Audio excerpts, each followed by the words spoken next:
a new political war broke out this week, and it's not the Democrats fighting the GOP or the other way around. It's two familiar and outspoken Republicans going after each other. One a governor of a big state and the other a high-profile U.S. senator. And as our Jim Acosta reports, they both may have their eyes on the White House. An olive branch rejected.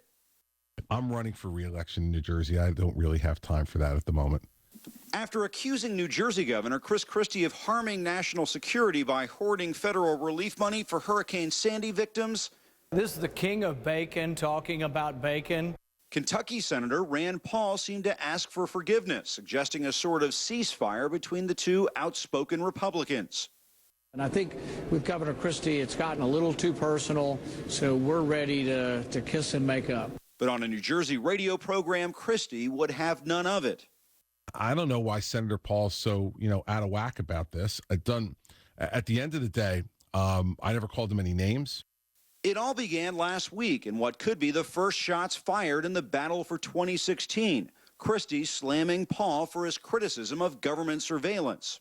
This strain of libertarianism that's going through both parties right now and making big headlines, I think is a very dangerous thought. But I doubt he would. Because most Washington politicians only care about bringing home the bacon so that they can get reelected. The back and forth continued right onto CNN's The Situation Room. Attacking me isn't helping the party, he's hurting the party. Beyond the jab, some Republicans say it's Paul's non-interventionist views on foreign policy that are setting the stage for a fight for the heart and soul of their party. This is the anti-war left-wing Democrats of the 1960s that nominated George McGovern and destroyed their party for almost 20 years. It doesn't look like a truce will come anytime soon. Really had nothing to do with Senator Paul, but Senator Paul wanted to make it about Senator Paul. All right, that was Jim Acosta reporting now from Washington. So are we seeing the onset of a GOP civil war heading into the next presidential race? Ron Brownstein is CNN senior political analyst and editorial director at the National Journal. Good to see you. Good to see you, Fred. And David Boaz is the executive vice president at the Cato Institute, also joining me from Washington today. Good to see you as well. Hi. Okay, so, David, you first. Is this the beginning of a long primary season already? Well, it's certainly the beginning of a long primary season. You were talking about civil war. Yeah.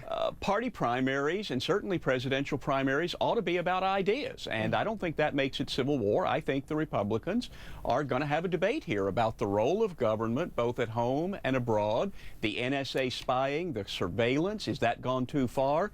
And are we getting involved in too many wars? And okay, but before you even get to that, you're seeing this what appear to be just kind of a personality conflict here and name calling. You heard Christie say, I'm not calling any names, but you heard it in the various sound bites coming from Rand Paul. So that's going to upstage whatever issues there may be to discuss, wouldn't you think? I hope they'll back off from that. Christie threw down the gauntlet first, saying libertarianism was a bad idea and naming Rand Paul as an advocate of it. And then they both got into it. And Christie, of course, has this reputation for tough talk. And I guess Rand Paul has shown he's not going to back down from that. But I think they will move away from the personal jabs. And we need to have a debate on the role of government, when it's a good idea to get involved in wars overseas. How far do we go in surveillance and spying and those sorts of things? And we haven't had that debate. All right, well, somehow it seems like people will have to get on track if that has to be the mantra, Ron. So how do you get to that point if there becomes kind of this infighting of personalities or style, or what is it that's going on here?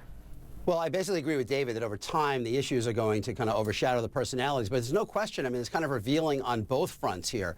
There is a debate within the Republican Party. Christie will be, if he does run, kind of a candidate who will draw on similar voters as Mitt Romney did, better educated, more affluent, more coastal.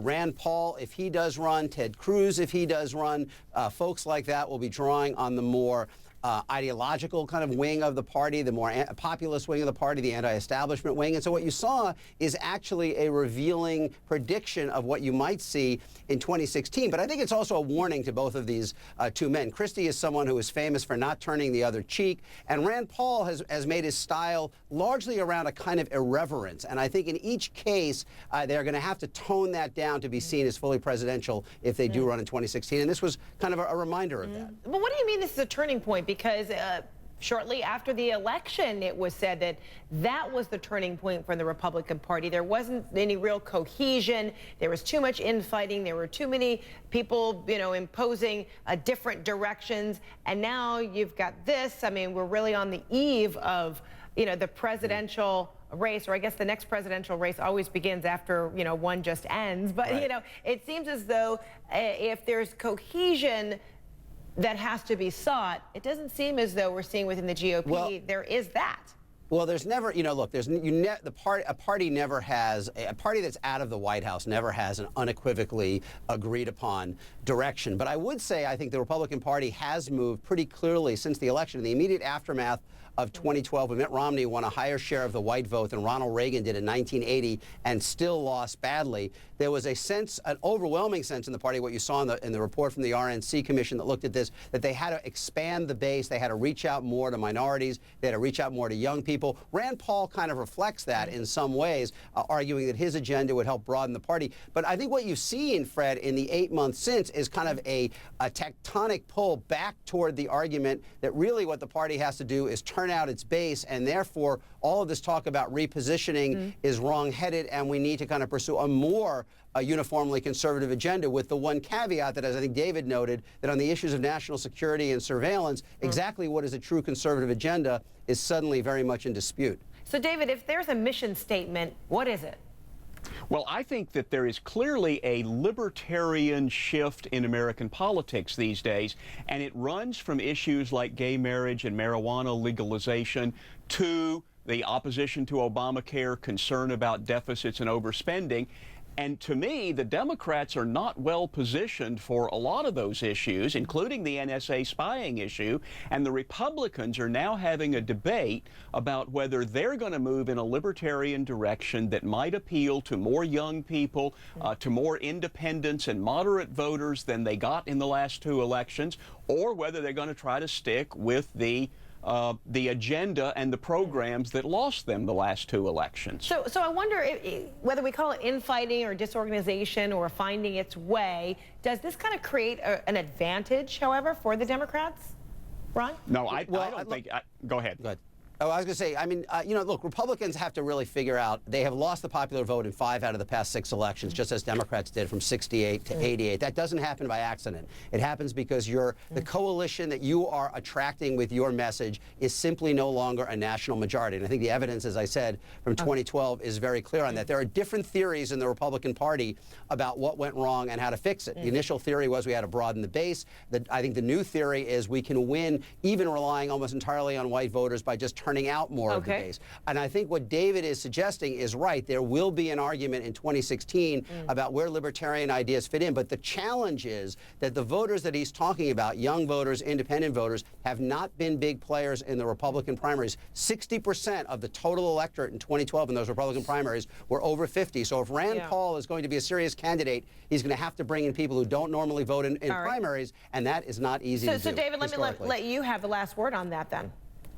Well, I think that's right. It does mean if somebody like Rand Paul wants to win the Republican nomination, he'll have to get new people to come into the primary. But I'll tell you what, in 2008, the Democrats had a long presidential primary in which there were no actual policy differences discussed. I'd rather see 1,000 days of a Republican primary where we discuss different approaches to government. All right. David Boaz, maybe your wish will be granted. Ron Brownstein? 1,000 days. Woo. No, not a chance, huh, Ron? Okay. All right, well, we'll see. You guys inform us if it happens. Thanks so much. Good to see you both, gentlemen. Thank you.